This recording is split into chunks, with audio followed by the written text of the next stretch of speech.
Queridos irmãos, queridas irmãs, agora nós vamos dar sequência no vídeo 340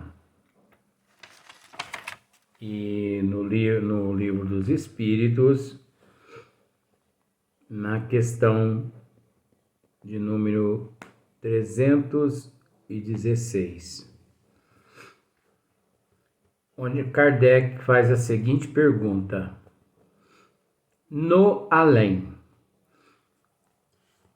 o espírito se interessa pelos trabalhos que se executam na Terra, pelo progresso das artes e das ciências? Isso é relativo, é complexo. Cada caso é um caso. Isso depende muito da aptidão do espírito, né? Porque nem todos os espíritos, eles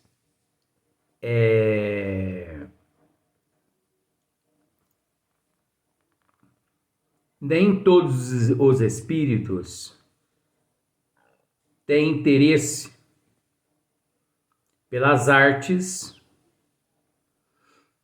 né? Nem todos os espíritos têm interesse pelas ciências. Então, 20% têm interesse pelas ciências, outros 20% têm interesse pelas artes, e assim sucessivamente. Por isso que nós não podemos generalizar. E isso também é de acordo com o nível evolutivo do espírito. Porque às vezes o espírito pode, aquele ser pode até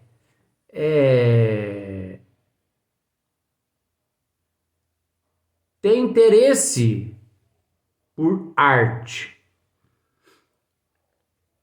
mas ele nem sabe o que é arte. Às vezes ele pode ter até interesse por ciências, mas ele desconhece totalmente o que é ciência. Às vezes ele tem interesse por filosofia, mas não entende nada de filosofias. E assim sucessivamente. Então, é uma desigualdade na erraticidade, como no plano físico. Mas vamos à resposta dos bons espíritos. Conforme a sua elevação ou a missão que possa ter que desempenhar, você viu só, né? Conforme a sua elevação ou a missão que possa ter que desempenhar. Então, a elevação tem o mesmo sentido que o nível evolutivo. Só muda a forma. Muitas vezes, o que vos parece magnífico, bem pouco é para certos espíritos que então o admiram, como o sábio admira a obra de um estudante. Então, olha só para você ver que vergonha para a gente. Muitas vezes o que vos parece magnífico, né? Hoje em dia, por exemplo, com todo respeito, eu sou assim um artista plástico, mas muito insignificante. Eu posso dizer que eu sou um artista plástico também, assim, vou me enquadrar no nível dos artistas plásticos que pinta abstrato. Sou um obsidiado também em matérias de pintura, porque as minhas pinturas não tá com nada. Nós nunca podemos nos vangloriar do que nós fazemos. Sabe por quê? Porque a maior obra, o maior artista que já existiu e que existe é Deus. A melhor obra é a feita pelo Pai. Nós somos insignificantes copistas. Copistas. Invejosos do Pai. Agora, em matéria olha aqui, ó. Muitas vezes o que vos parece magnífico, bem pouco é para certos espíritos. Gente, é triste a gente na Terra com um certo nível assim, de cultura, de conhecimento das leis de Deus, ver certos seres perturbados no corpo físico, pagando milhões de dólares por um quadro para ficar ali despendurado na parede. Enquanto aqueles milhões de dólares ali podia estar sendo empregado numa obra científica, num estudo científico, na tentativa da descoberta de um medicamento para erradicar determinados tipos de enfermidades no mundo, na humanidade. Dinheiro que podia estar sendo empregado para matar a fome de milhões de pessoas que existem na face da Terra, que, por incrível que pareça, morre-se milhões de pessoas por ano no mundo, vítimas da fome. Isso é lamentável. Toneladas e toneladas de alimentos são jogadas nos lixos por ano, que daria para matar a fome da humanidade toda que morre de fome, mas prefere jogar no lixo do que destinar essas pessoas necessitadas. E certos obsidiados, certos empresários obsidiados pelas trevas, a fazer mau uso do seu capital, os intui a pagar milhões de dólares numa porcaria de um quadro de 30 por 40. Como hoje, por exemplo, não existe uma cifra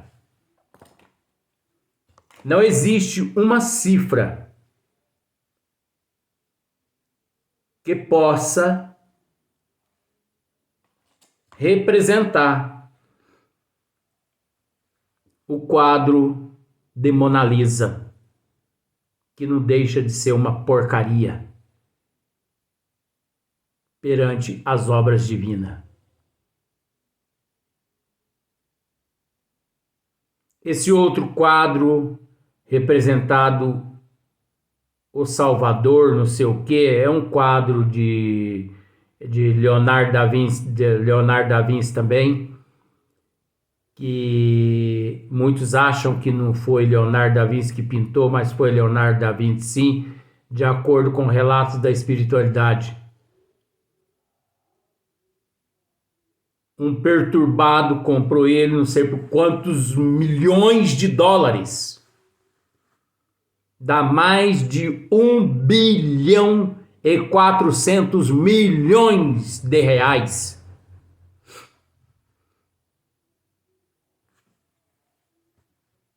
Para ficar despendurado numa parede, uma porcaria dessa.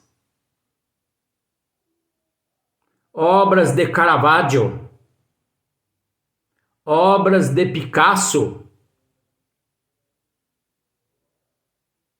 obras de Portinari, obras de Tarsila do Amaral, obras de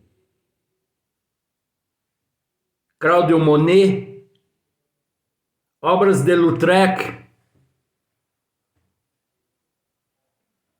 obras de Michelangelo, onde, eu lhe digo, onde há nestas obras desses lunáticos beleza,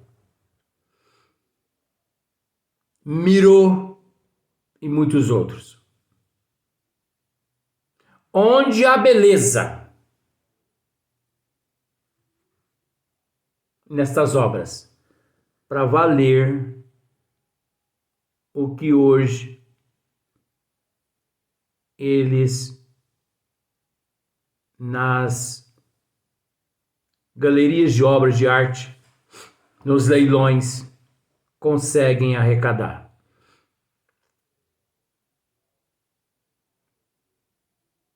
Isso tudo é obra das trevas para levar a humanidade cada vez mais a um estado de perturbação, de transtorno psicológico, emocional e falta de caráter e falta de moral e de intelecto.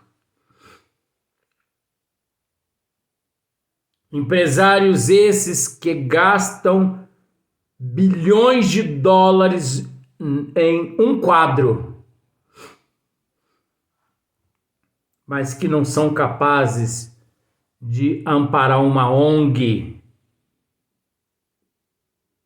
que socorre milhões de pessoas necessitadas, principalmente no continente africano.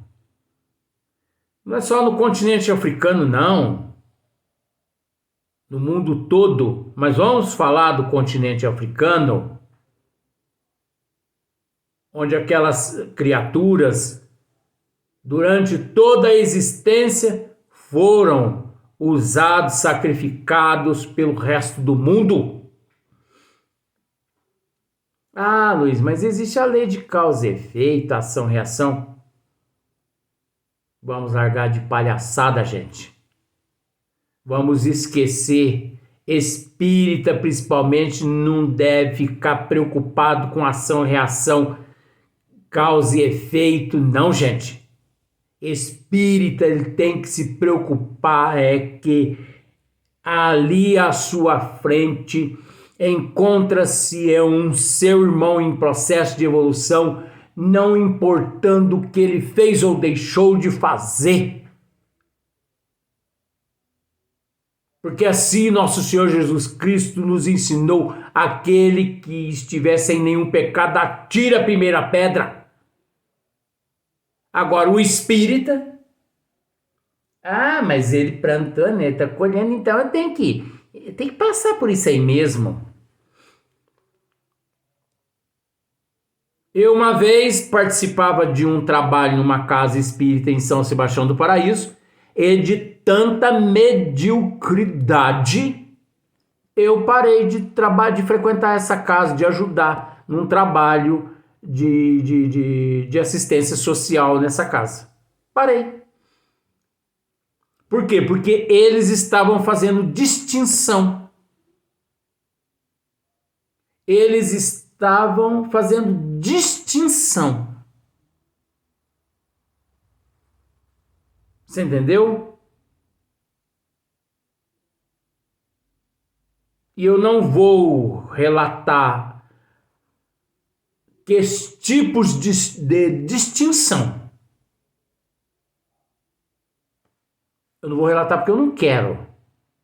Não é medo, não. Porque medo eu não tenho. Mas então, de acordo aqui, muitas vezes o que vos parece magnífico, bem pouco é para certos espíritos. Então aqui é um tal de reverenciar imagens de santo, que não existe santo. Quebra aquela imagem para você ver lá dentro como é feia, de gesso ou de barro, ou de madeira.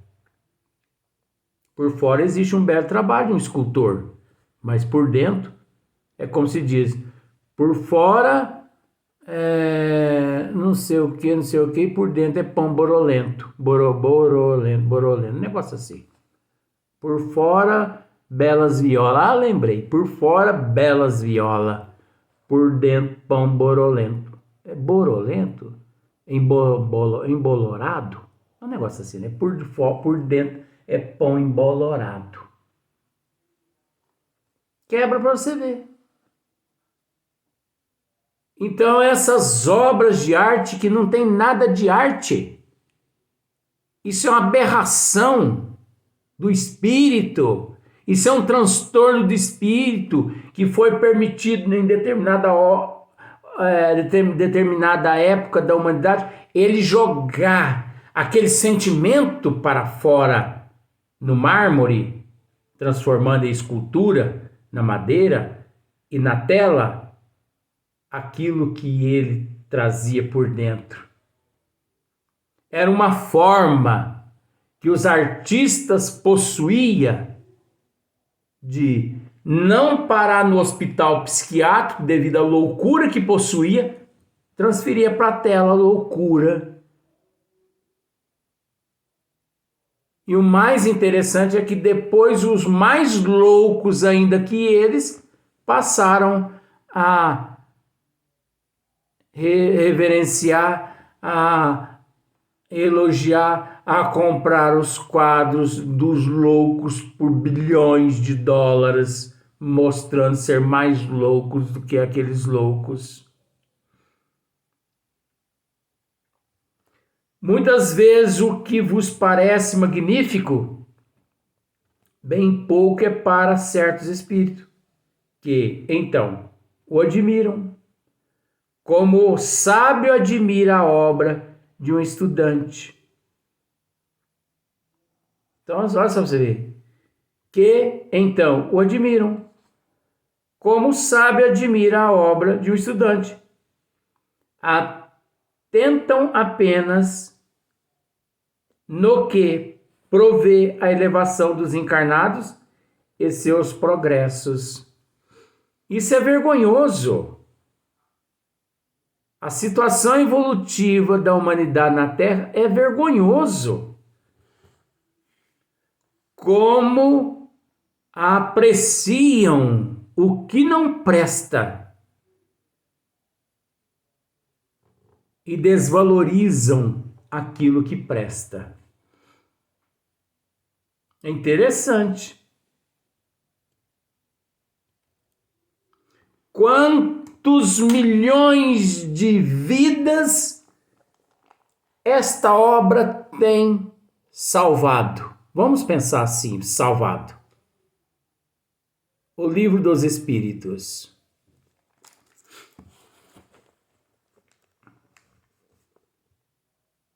E quantos bilhões de vida a Bíblia tem desgraçado? Olha só para você ver o inverso. Enquanto a literatura espírita, principalmente a literatura em matéria de 5 obras básicas, tem ajudado o espírito na sua transformação moral e intelectual, mostrando-o de onde vem, porque aqui se encontra e para onde irá, remontando-lhes as causas. dando-lhe a certeza da imortalidade da alma, a importância da reencarnação e da reencarnação e da desencarnação, a importância de quitar os débitos do passado, mostrando as causalidades de vidas pretéritas.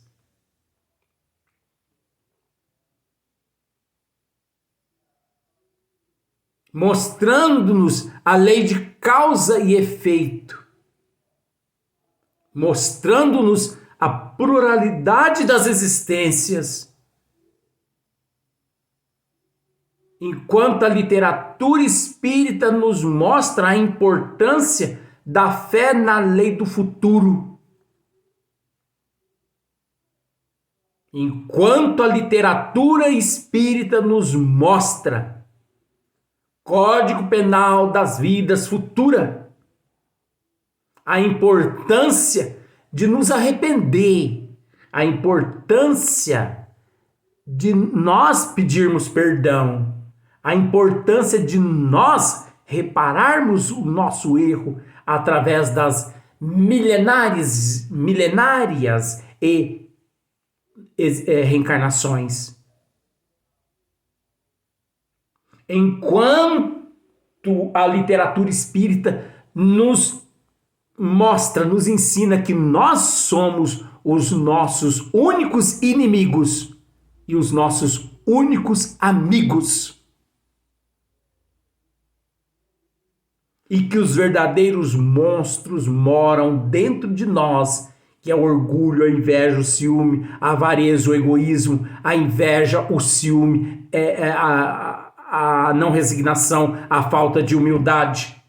A importância de nós sermos hoje melhor que ontem, amanhã melhor que hoje. E que mente sã, corpo são, mente enferma, corpo enfermo.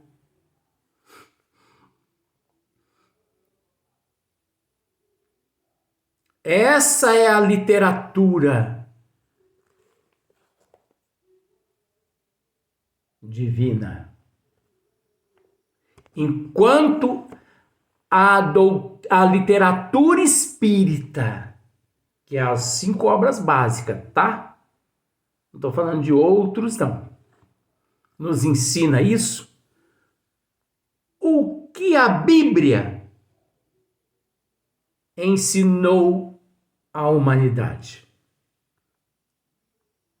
A não ser a ostentação, a não ser saquear, a não ser conspirar, a não ser financiar guerras e mais guerra. Quando fala-se da Bíblia, fala-se do catolicismo.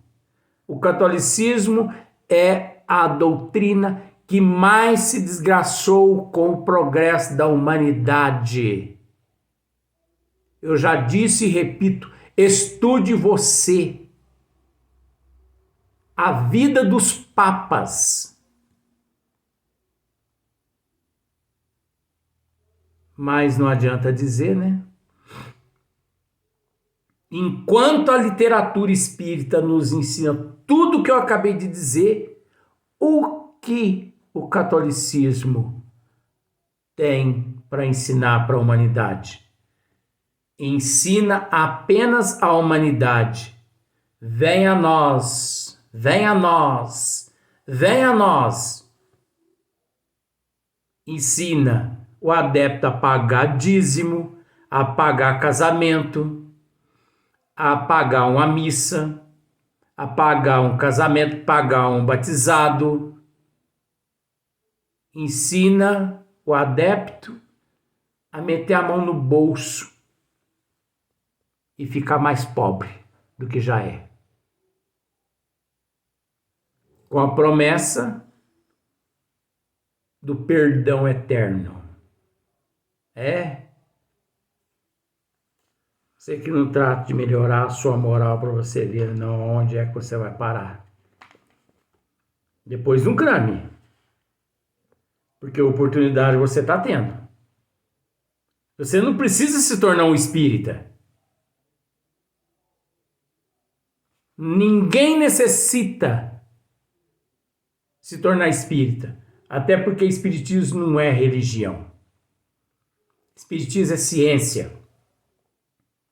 Espiritismo é filosofia e, por último, é religião. E aquele que conhece tudo de ciência e tudo de filosofia, chega um momento que ele percebe que não necessita de religião, porque religião e filosofia encontram-se todos juntos no mesmo conceito. Enquanto muitas pessoas ficam apegadas à religião. Agora, quem tem coragem de dizer isso?